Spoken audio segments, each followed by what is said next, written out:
krita vatya unmadandaha. No problem. We should remember here. Instead of saying kritamano kritavatya unmadandaha. Kritamano kritavatya unmadanda. Prakritim agan ila yasya gopavatvaha. Prakritim agan kila yasya gopavadvaha. Lalita gati vilasa valguhasa pranaya nirikshana kalpitorumanaha. Kritamano kritavatya unmadandaha. Prakritim agan kila yasya gopavadvaha. So whenever there is a dash like this, we should read it together. Okay, first we practice. Now let us try reading both the lines together. Lalita gati vilasa valguhasa pranaya nirikshana kalpitorumana.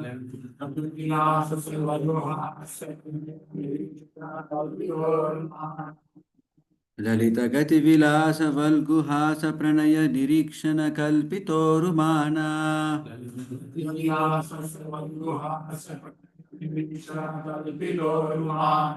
Kritamano kritavatya unmadanda. Prakritim agan kila yasya gopavadvaha.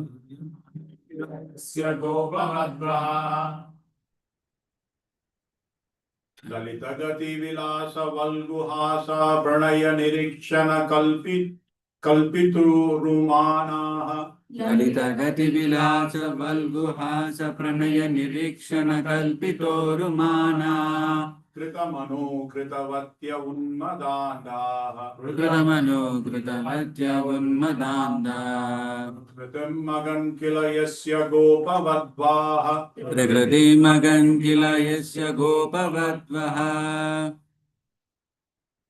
Lalita gati vilasa valguhasa pranaya nirikshana kalpitorumanaha. Lalita gati vilasa valguhasa pranaya nirikshana kalpitorumana.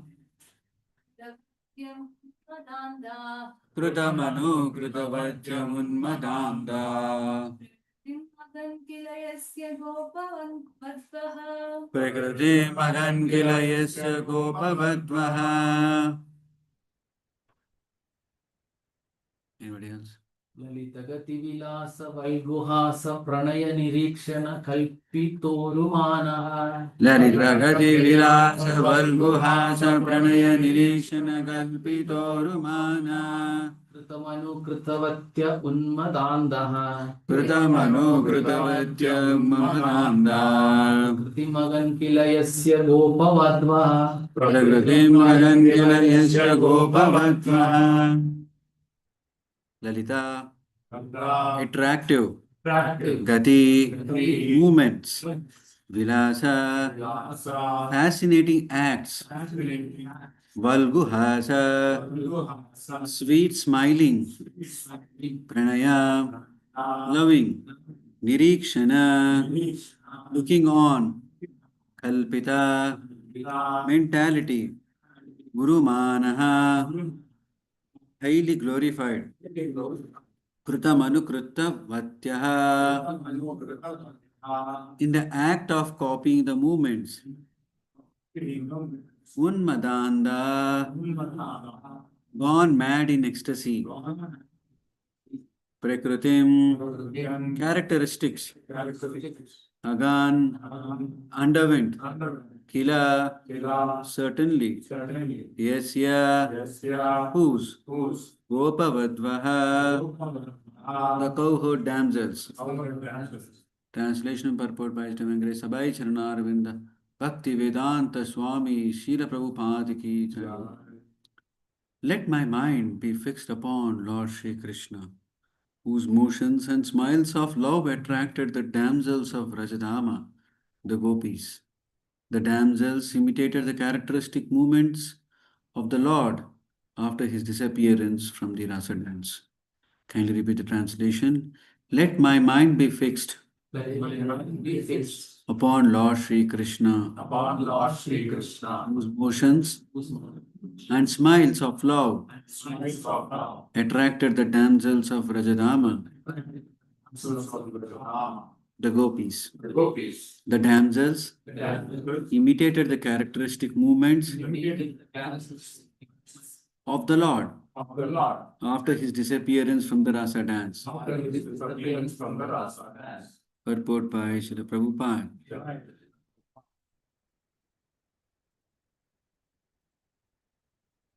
By intense ecstasy of loving service, the damsels of Rajabhumi attained the qualitative oneness with the Lord by dancing with him on an equal level, embracing him in nuptial love, smiling at him in joke, and looking at him with a loving attitude.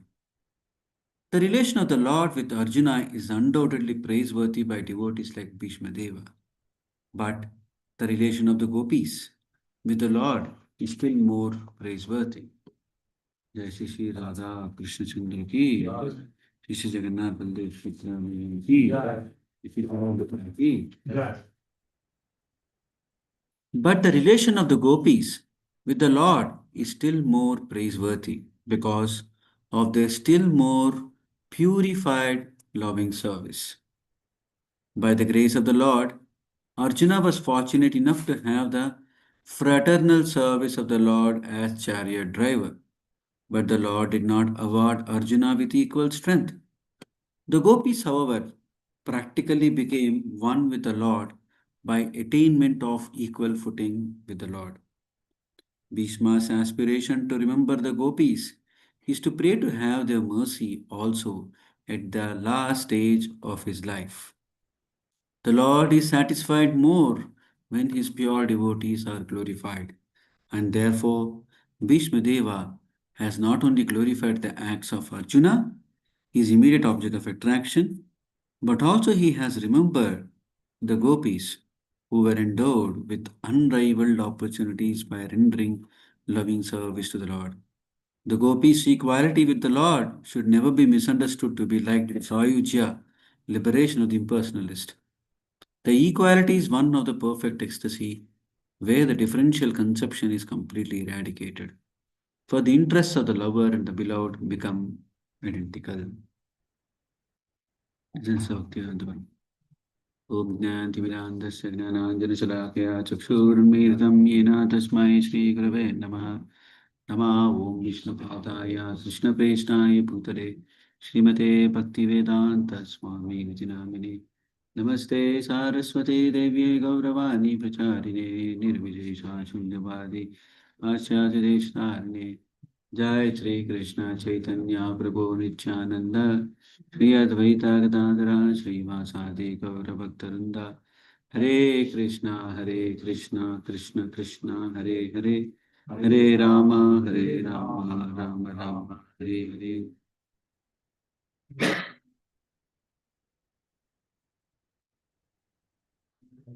So in the previous verses, when Bhīṣmadeva was praying to Lord Krishna, first he finished talking about various subjects based on the questions asked by Yudhishthira, which is more elaborated in the Shanti Parva of Mahabharata.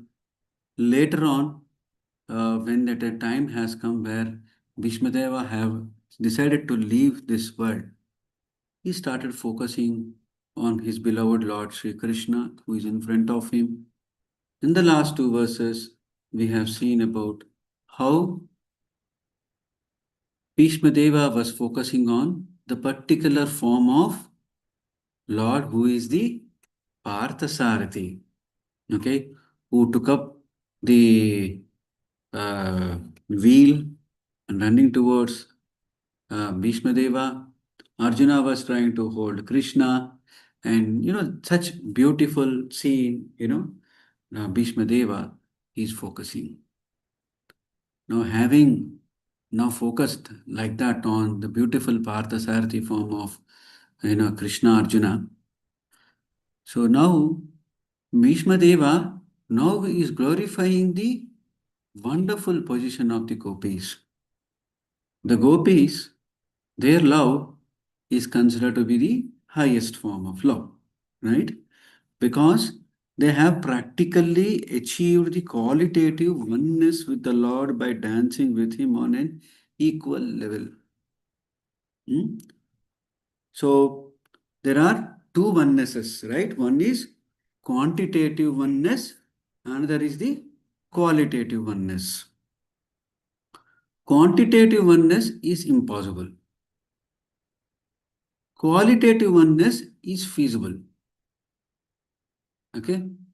So what is the difference between quantitative oneness and qualitative oneness? We know the example which Srila Prabhupada has given many times. In an ocean, there is salt. In the drop of sea water, also there is salt. The salt in the drop of sea water and the quantum of the salt in the ocean is not same. It is different. But qualitatively, the the ocean salt and the drop in a water means that salt, whatever is a qualitatively, it is same. So this is an example for us to understand the quantitative oneness versus qualitative oneness, right? So now coming to qualitative oneness, okay, we all say qualitatively we are same with Krishna. We possess the same qualities like that of Krishna. So is it actually true? Yes. The pure, So- pure form of consciousness or soul level, it is there qualitatively same, but due to our conditioning and all. Okay, so we know that, right? How many qualities a living entity can possess of Lord? not all. Not all, right? 78% 77%. are possible, which is there with the Brahma. Okay. Then next highest is Lord Shiva, who has 84%, I think. Yes. 84%. Then higher is Mahavishnu, who has 91% of the qualities. Lord Krishna has 100% of the qualities. Okay. We can never become, of course, imitate Lord Vishnu or Lord Shiva. Okay. But qualitatively, that oneness which is probably, done by attained by the gopis is the highest. Okay. Now, what is the difference between Brahma and Shiva? Brahma and gopis, you don't ask me because I also don't know. Okay. So, but by intense ecstasy of loving service, what is that intense ecstasy of loving service? The words used, we should always be carefully read. What is the type of loving service? It is filled with ecstasy and filled with intensity. Okay. So that kind of a loving service, not like us, when we do Aarti, now that we learned how to do Aarti many times. Okay. Ho gaya, mind is somewhere else. Not like that, right? So the intense ecstasy of loving service, the damsels of Rajabhumi attained the qualitative oneness with the Lord by dancing with Him on an equal level. Hmm? So they were able to get equal strength like that of Lord. But Arjuna also could get the mercy. But the gopis' relationship is much more praiseworthy because of they're being still more purified loving service. Hmm? And not only that, the Arjuna was not awarded the equal strength with Lord. Okay. But the gopis, however, practically became one with the Lord by attainment of equal footing with the Lord. So Bhishma's aspiration to remember the gopis is to pray for their mercy. Also at the last stage of the Lord, at the last stage of one's life, his life. So basically, he is glorifying the mercy of the Lord. The Lord has shown his mercy to all the soldiers in the Kurukshetra. Lord has shown his mercy to Arjuna. Lord has shown mercy to the gopis. May Lord also show mercy to me when I am dying, like the Bhīṣmadeva is praying. So Bhishma's aspiration to remember the gopis is to pray to have their mercy at the last stage of his life. The Lord is satisfied more when his pure devotees are glorified, and therefore Bhishmadeva has not only glorified the acts of Arjuna, his immediate object of attraction, but also he has remembered the gopis. Hmm? So that's how, you know, what is Lord? Lord is always detached from whether somebody glorifies to him or not. But moment he sees that, some of his devotees are glorified, the Lord becomes more attached to them. So, considering this, so Bhishma Deva was, trying to glorify the position of the gopis. So Prabhupada also says the gopis' equality should not be considered as Sayuja liberation of the impersonalist. In the Sayuja impersonal liberation, what exactly happens for an impersonalist? Why they consider themselves as equal to impersonal Brahman? They become one, lose their identity. They lose their identity. Ananda probably of Brahman, they are also able to experience. The Ananda of the Brahman also they are able to experience. Yes. Because the Lord also does not There is have a no form. personalism in the case of impersonalistic liberation, so Ayuja liberation. So in the gopis equality, there is a complete personal reciprocation of the Lord. Suddenly, if the Lord decides to leave, like that. So that is Lord is completely independent. Okay. But here, the Swaja liberation, they force right themselves into that without understanding the Lord's intention or anything like that. That whole conception is not there at Swaja. Personalistic idea is not there at all. The equality is one of perfect ecstasy where the differential conception is completely eradicated. For the interests of the lover and the beloved become identical. Huh? So let us remember this line. We will cover the next two verses and again we'll come back to this line.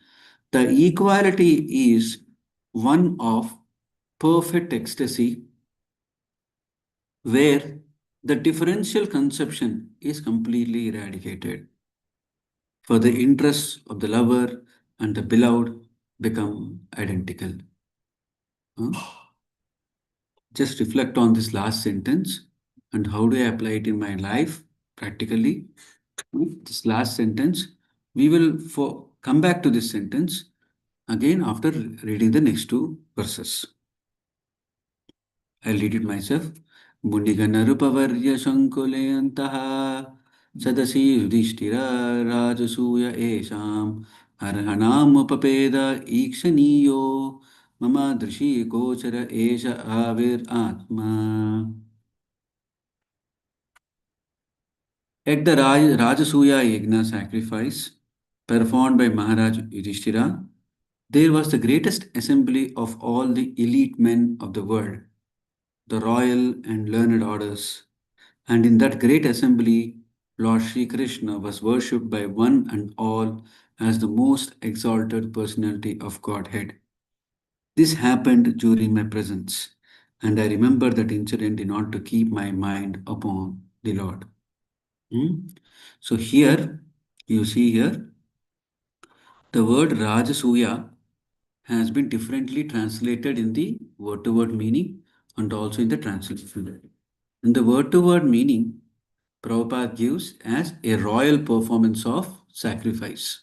This it could mean any type of sacrifice. But here Prabhupada says about Rajasuya Yagna. What Yudhishthira Maharaj performs two most important yagnas. One before the war, one after the war. One before the war, before going to the Vanavasa, when he takes Indraprastha, okay, he conducts the Rajasuya Yajna. But later, after he loses the kingdom and then again coming back and fighting the battle, and after winning the battle, he conducts again Ashwamedha Yajna. Okay, so now let's read the purport. Prabhupada is pointing about the Ashwamedha Yajna in the purport. After gaining victory in the battle of Kurukshetra, Maharaj Yudhishthira, the emperor of the world, performed the Rajasuya sacrificial ceremony. So here, Rajasuya sacrificial ceremony means a sacrifice performed by Raja, not necessarily the Rajasuya. The emperor in those days, upon his ascendance to the throne, would send a challenge horse all over the world to declare his supremacy. That's called as Ashwamedha. And any ruling prince or king was at liberty to accept the challenge and express his tacit willingness either to obey or to disobey the supremacy of the particular emperor. One who accepts the challenge has to fight with the emperor and establish his own supremacy by victory. The defeated challenger would have to sacrifice his life, making a place for another king or ruler. So Maharaj Yudhishthira also dispatched such challenging horses all over the world. And every ruling prince and king all over the world accepted Maharaj Yudhishthira's leadership as the emperor of the world. After this, all rulers of the world under the regime of Maharaj Yudhishthira were invited to participate in the great sacrificial ceremony of Rajasuya. Such performances required hundreds of millions of dollars, and it was not an easy job for a petty king. Such a sacrificial ceremony, being too expensive and also difficult to perform under present circumstances, is now impossible in this age of Kali, nor can anyone secure the required expert priesthood to take charge of the ceremony. So, after being invited, all the kings and great learned sages of the world assembled in the capital of Maharaj Yudhishthira. The learned society, including the great philosophers, religionists, physicians, scientists, and all great sages, were invited. This is to say, the Brahmanas and the Kshatriyas were the topmost leading men in society, and they were all invited to participate in the assembly.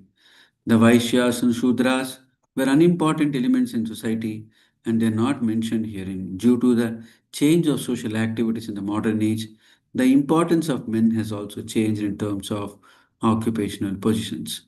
So, in that great assembly, Lord Sri Krishna was cynosure of the neighboring eyes. Everyone wanted to see Lord Krishna, and everyone wanted to pay his humble respects to the Lord. Bhīṣmadeva remembered all this and was glad that his worshipful Lord, the personality of Godhead, was present before him in his actual formal presence. So, to meditate on the Supreme Lord is to meditate on the activities, form, pastime, name, and fame of the Lord. That is easier than what is imagined as meditation on the impersonal feature of the Lord. In the Bhagavad Gita, it is clearly stated that to meditate upon the impersonal feature of the Supreme is very difficult. It is practically no meditation or simply a waste of time because very seldom is the desired result obtained. The devotees, however, meditate upon the Lord's factual form and pastimes, and therefore the Lord is easily approachable by the non-devotee by the devotees. This is also stated in the Bhagavad Gita. The Lord is non-different from his transcendental activities. It is indicated also in this sloka that Lord Sri Krishna, while actually present before the human society, especially in connection with the battle of Kurukshetra, was accepted as the greatest personality of the time, although he might not have been recognized as the supreme personality of Godhead. The propaganda that a very great man is worshipped as God after his death is misleading because a man after his death cannot be made into God, nor can the personality of Godhead be a human being even when he is personally present. Both ideas are misconceptions. The idea of anthropomorphism cannot be applicable in the case of Lord Krishna. So, what is the few quick lessons out of this? So there are two comparisons are there for the two incidences, one from the translation, one from the purport. In the translation, Bhīṣmadeva was talking about both. It can be mean both. That's why Prabhupada has given both meanings to us to understand. In the past, when the Rajasuya Yajna was being conducted, there was a debate as to who should be the person who should be considered as the highest. Agra Puja has to be conducted for whom? At that place, at that time, even Lord Shiva was present, Brahma was present. So many great rishis were present. So there was a debate. Then at that time, Bhīṣmadeva says that, Krishna is the highest person to be considered for the Agra Puja, because even though he is present within the gopis and conducting the rasa dance, he's still a brahmachari. But for me, it is impossible to become a brahmachari like that. So like that he says, and he glorifies the position of Krishna, and Nakula and so many others, right? Not Nakula, Sahadeva, I think, does the paraphrasing.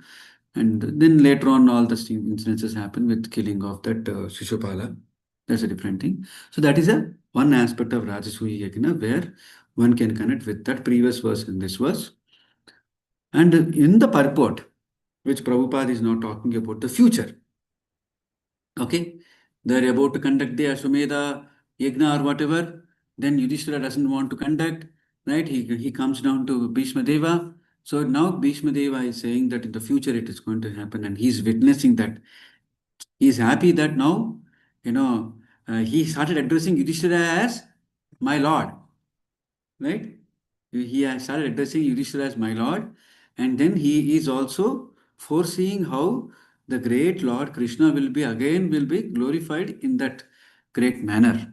Huh? So like that, you see how nicely poetically Prabhupada brings both conceptions in the same, explanation. That is one great skill of Prabhupada. You can see that how it is linking to the next verse also. We will see that. Okay. So having seen this, what are the other two or three important principles which Prabhupada is talking about in this purport? He is talking that God is always God. A powerful person cannot be made as God after death. Or the other way is that God can nor can the personality of God be a human being even when he is a personally present. Both are not possible. The propaganda that a very great man is worshipped as a god after his death is misleading, because a man after his death cannot be made into God. Both the ideas are misconceptions. So what is the right conception? Is God is always God, living entity is always a living entity.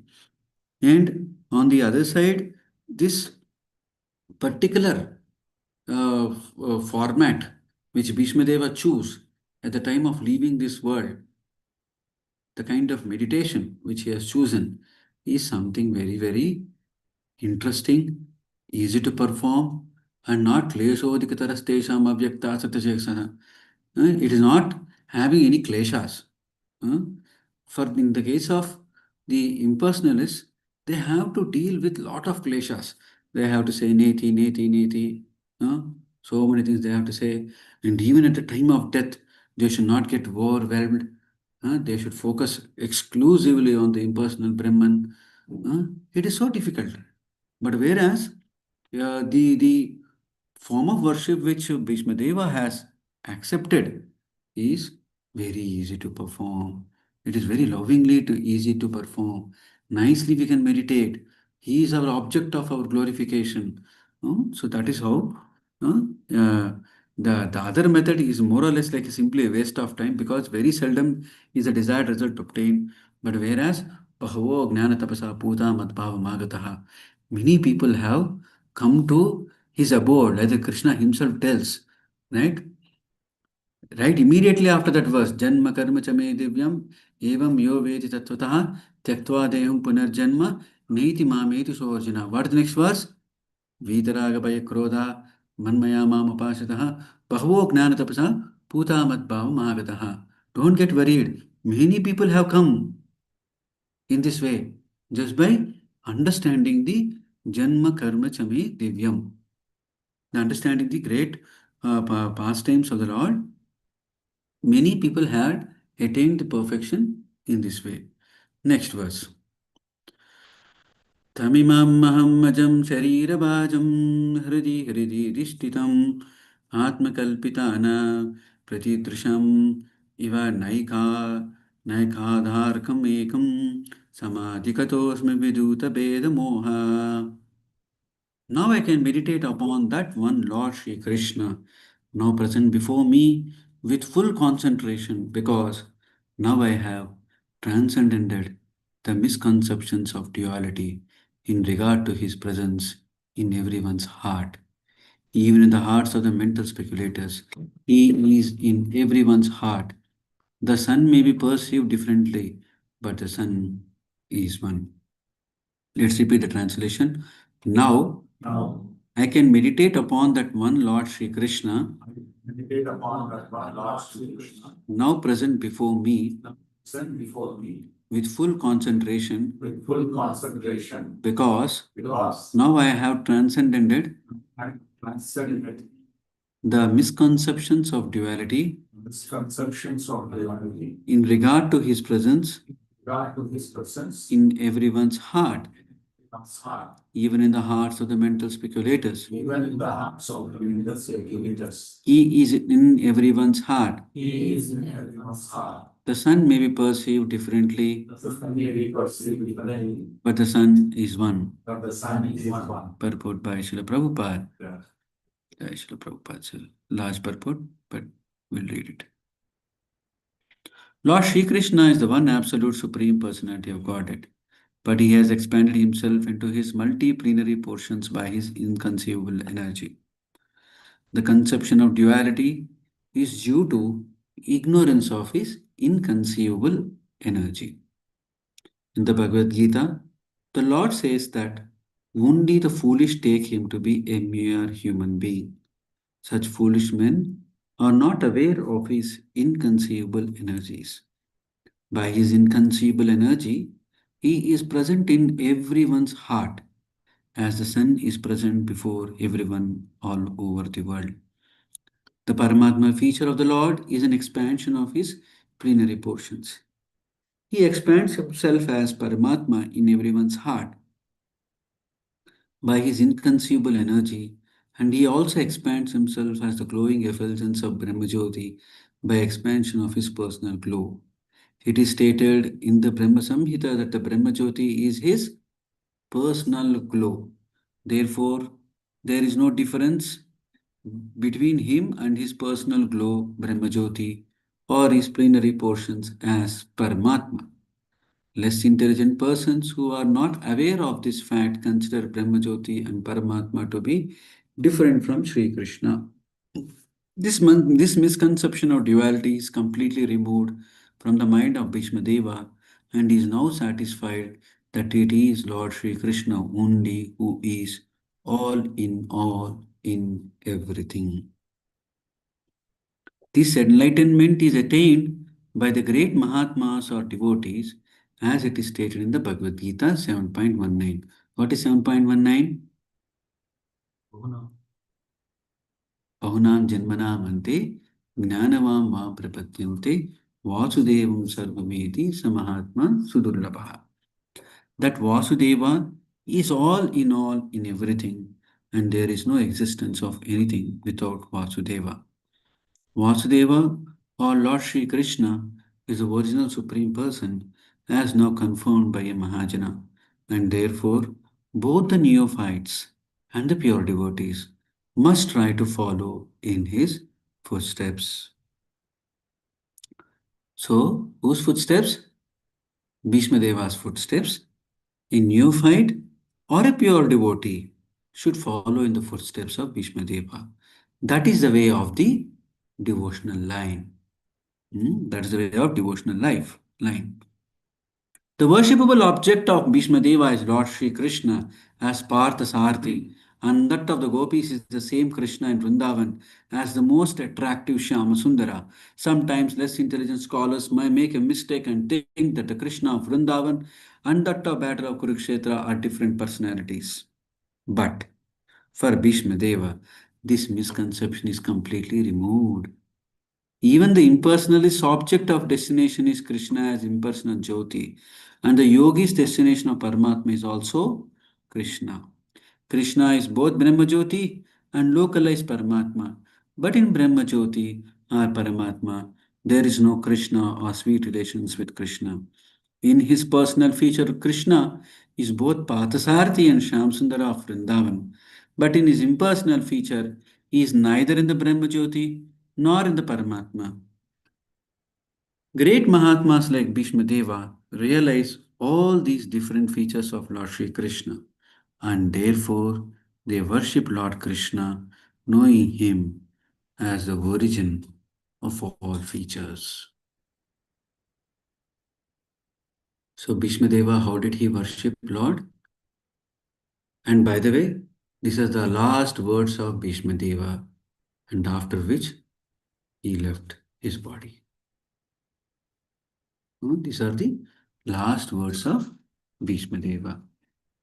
In the last words of Bhīṣmadeva, so what he has done now is, now first he has glorified all the various leelas of the Lord, okay, which are very close to his mind, which are very close to him. Then he glorified the other great, Vaishnavis, that is gopis, their relation with Krishna was glorified by Bhīṣmadeva, and that of his declaring the same in the great Rajasuya Yajna was also done. And he was also very happy that in the future Lord Krishna will be further glorified by all the great personalities of the world, okay, whoever were left after Kurukshetra war. Some warriors were still left, some Kshatriyas were still left, right? All of them again will assemble and greatly glorify Lord Krishna. So having done this kind of a glorification, now he is talking about his own constitutional position at that particular time. At that particular time, he has transcended all kinds of misconceptions of duality in regard to his presence in everyone's heart, even in the hearts of mental speculator. So now he is fully concentrating on Lord Krishna. Lord Krishna has all the three features. He has the personal feature, the impersonal Brahman feature, and the Paramatma feature, which is a intermediary feature of the Lord. All the three features Bhīṣmadeva saw. He also given up the misconception of the dualities of the material world, like that of Sukha Dukkha, Samaya Krutva, Labha Labho, Jaya Jayo. Okay, all those things anyway he has transcended. He also transcended the other misconceptions which are foolishly done by various mental speculators, okay, due to ignorance of the inconceivable energy of the Lord. Okay. So, and that's what Prabhupada is explaining, that how Brahmajyoti is source of Krishna is a source of Brahmajyoti, Krishna is a source of Paramatma, and Krishna is telling that one has to surrender unto the Paramatma in the heart. Okay, so this enlightenment is finally leading to a person like Bhīṣmadeva, who is able to see like Vasudeva is everywhere. So hence we have to follow in his footsteps. Okay. So now the question comes to us. Okay. What is a practical way of implementing this in our life? Bhīṣmadeva is a great Kshatriya warrior. He is a dying man on a bed of arrows. He is focusing on his beloved Lord Krishna. He had served him. Okay, but how about us? How about us? So there is one, there are many writings of Bhaktivinoda Thakura. He wrote more than 100 books, right? Okay. So there is one particular book, a book or an article, you would say, few pages of article written by Bhaktivinoda Thakura about the dharma of the grahasthas. Okay. Especially those grahasthas who are in very responsible, high positions in the government order.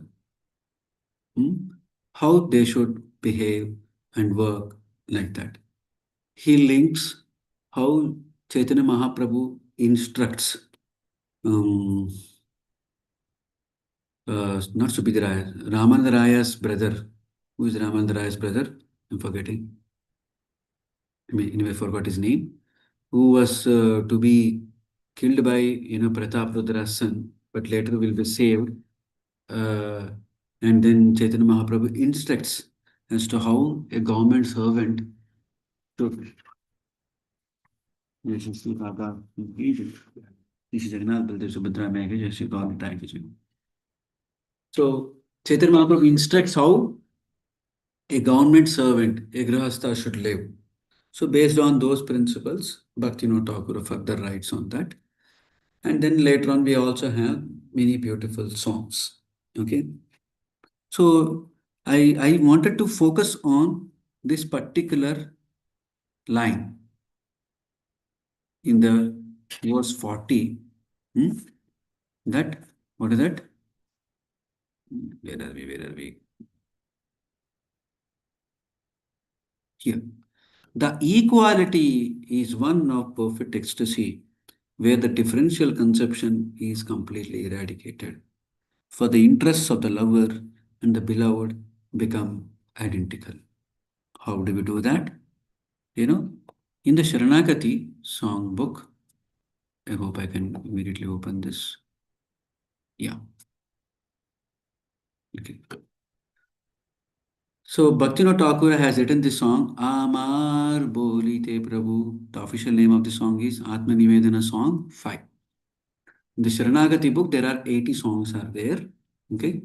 In that 80 songs, there are different chapters are there. One chapter is about Atma Nivedana. Okay. So this song is taken from book Sharanagati. Bhaktivinoda Thakur says, nobody in this material world is our true relatives. Our actual relationship is only with Krishna, the Lord of the universe. Amar bolite Prabhu, are kichu nai, tumi amara matra pita bandhu bhai. Okay. Nothing remains mine, father, friend, brother, you are even these to me. Those whom I call friends, wife, sons, and daughters are all your servants and maidservants. Whatever care I take for them is only as it relates to you. If I continue to maintain my wealth, family members, home, and wife, it is because they are yours. I am a mere servant. For your service, I will earn money and bear the expense of your household. I know neither good nor bad. I merely serve. I am but a watchman who guards the properties in your household.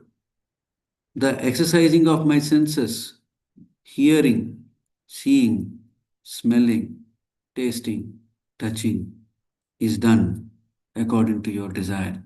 I no longer do anything for my own pleasure. Bhaktivinoda Thakur says, your happiness is the essence of everything. Bhīṣmadeva lived as a brahmachari in the midst of all opulence. Huh? Even though he is not a grihastha, he lived like a brahmachari, but he lived in such an opulence. He is de facto emperor of the world. De jure could be so many others, right? There was this Dhritarashtra, the sons of both the Dhritarashtra and the Pandu were so young. For good many years, Bhīṣmadeva was a de facto ruler. When Vichitravirya was killed, huh? And at that time, before the birth of this, Dhritarashtra and this one, right, Pandu, and growing up of them, he was still a great de facto ruler. Okay, he may not be sitting on the throne, but still, you see, for so many years, it is said the age of Bhīṣmadeva at the time of Kurukshetra was 326 years. Okay, The age of the Pandavas were around 89. Okay, so for that many years, Bhīṣmadeva practiced this great art of devotional service, wherein nothing remains mine. Father, friend, brother, you are even these to me.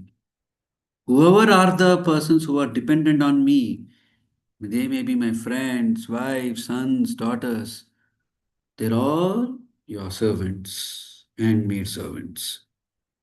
Whatever care I take for them is only as it relates to you. Okay?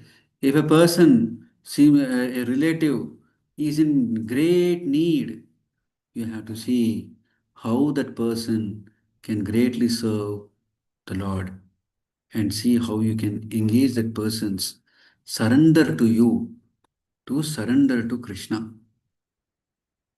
Huh? That's what Bhīṣmadeva has been continuously doing, right? Even in the middle of the battlefield, he was trying to convince Duryodhana, boss, you are trying to fight against Narayana. Not possible. Nobody can win against him. Yeah? From all kind of extremes, whoever were dependent to Bhīṣmadeva in all of his different situations, he was trying to make everybody servant of Krishna. Whatever care I take for them is only as it relates to you. If I continue to maintain my wealth, family members, home, and wife, it is because they are yours. I am a mere servant. So we all have some deities at our home. We have some altar at our home. Whether deities are there or not, otherwise, no? No, we have to consider ourselves as a mere servant. My wealth, family members, home, and wife, everything belongs to you, O Lord.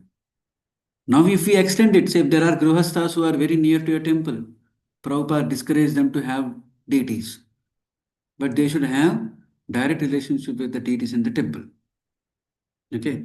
So why is it done like that? Because there the grihastha is becoming part of the extended larger family. Okay. For your service, I will earn money and bear the expense of your household. I know neither good nor bad. So here, what does it mean now? Whatever we are earning externally in our companies and organizations, everything is for not for our home.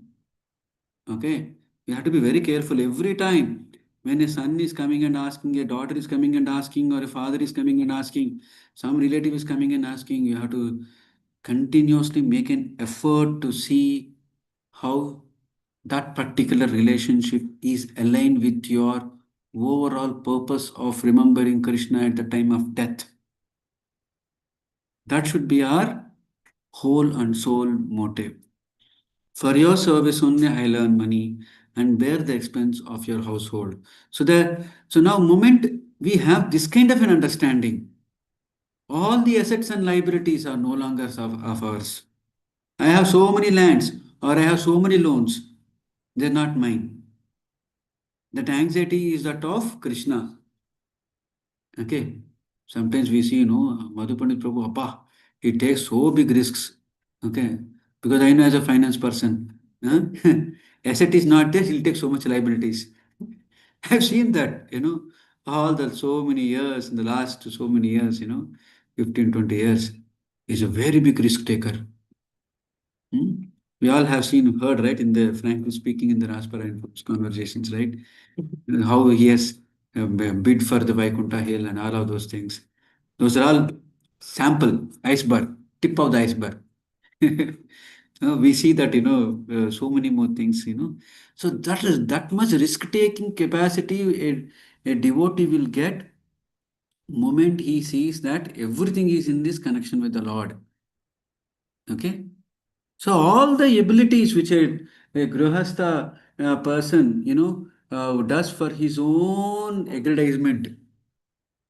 He wants to build a startup, he takes so much risk, goes to National Stock Exchange, puts into IPO, so much of branding he does, everything he does for himself. Now remove that, put Krishna. Take all the big risks, take all the big things. Okay? Because I am but a watchman who guards the properties of your household. So this is one house could be one household, entire world also can be the household of the Lord. The exercising of my senses, hearing, seeing, smelling, tasting, touching, is done according to your desire. I no longer do anything for my own pleasure. Bhaktivinoda Thakura says, your happiness is the sense of everything. Is the essence, sorry, not sense, is the essence. Lord, whether the Lord in my home, Lord in my heart is pleased. That is the essence of everything. Essence of every relationship. That's how we have to practice this Atmanivedana. We have to practice this Sharanagati. So we practice this throughout our life. That will help us, eventually, transcend these dualities and get to his abode. So with that, I would like to conclude if anybody has any questions. So here the reference of duality Hmm. is what? Is it between like mind versus everything is to the Lord? Is that what the reference of duality is? That is one. So when I'm stuck in mind, so the question here is, the duality which you are referring is it mind versus Lord? Yes, that is one very important understanding that now, if nothing else is belonging to me, I am also belonging to Lord Krishna. So that duality merges, wherein my interest is only Lord's interest, nothing else. Okay. If Lord's interest is to do this, I will do. If Lord's interest is not there in this, I will not do. So that is how we merge our identity. Okay. Now this duality, when it is not merged, this duality comes in so many ways, right? The duality of the body, something is heat and cold, something is a touch is pleasurable touch, a touch is not pleasurable touch. Okay. And then of mind, so many things which are there, right? So many dualities it will come into. Moment you get into the I and mind, right? So when you're trying to merge this I and my, and also then there are others impersonal ideology, Paramatma ideology, all those ideologies are there. All of those also can be put aside. So fundamental thing is that I merge my existence with the idea of I am interested with only that of Lord's existence. There's only one interest, which is Lord's interest. Everything else is not there. But I exist, continue to exist, and I serve that interest.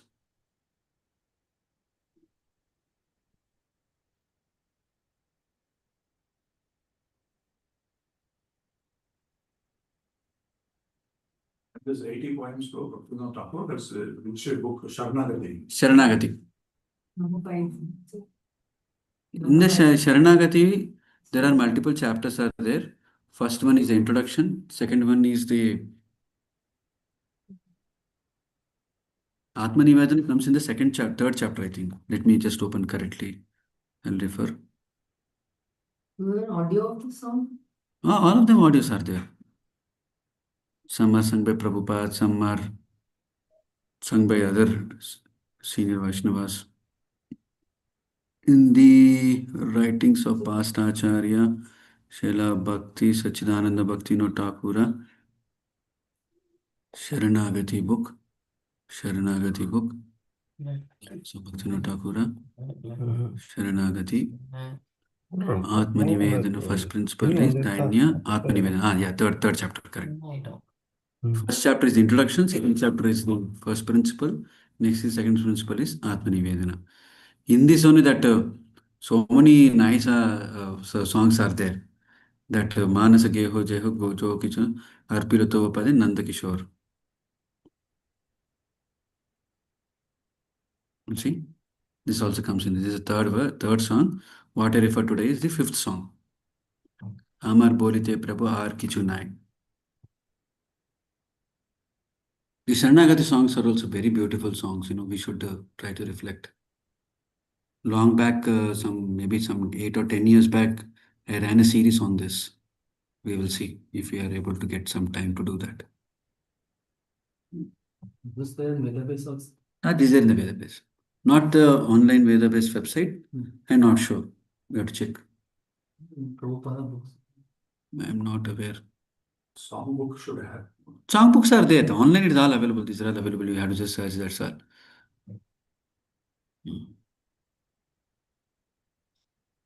Okay. Any other questions? Anything online? Okay. Maharaj bro, you want to say something? Unmuted. No, Hare Krishna Prabhu, can you hear me? Hare Krishna. Krishna Prabhu. Are you speaking Maharaj bro? Yes, Prabhu. He's speaking, but he's speaking, but it's not coming. Output is muted. Output is not. TV sound. TV sound is. TV only I put. Achha, TV sound is not there. TV sound is not. Okay. Maharaj bro, can you again repeat? Hare Krishna Prabhu, can you hear me? Yeah. Yeah, in this verse when we are talking about Bhīṣmadeva, there was the word transcend. He has transcended. That means, material words, duality is what he had transcended. Can it be interpreted that way also? Yeah. See, material worlds, duality, dealing with each one. Oh, this is Sukha, not me. Dukkha, not me. Cold, not me. Heat, not me. This is one way of doing it. Okay. Another way of, more devotional way of doing it is what I am. Focusing on what I am and my relation with Krishna. Constantly, when I'm acting in my day-to-day work, in the Grahastha life or whichever life, how do I, be focused on my relationship with Krishna? That's the way to transcend the dualities of this material world.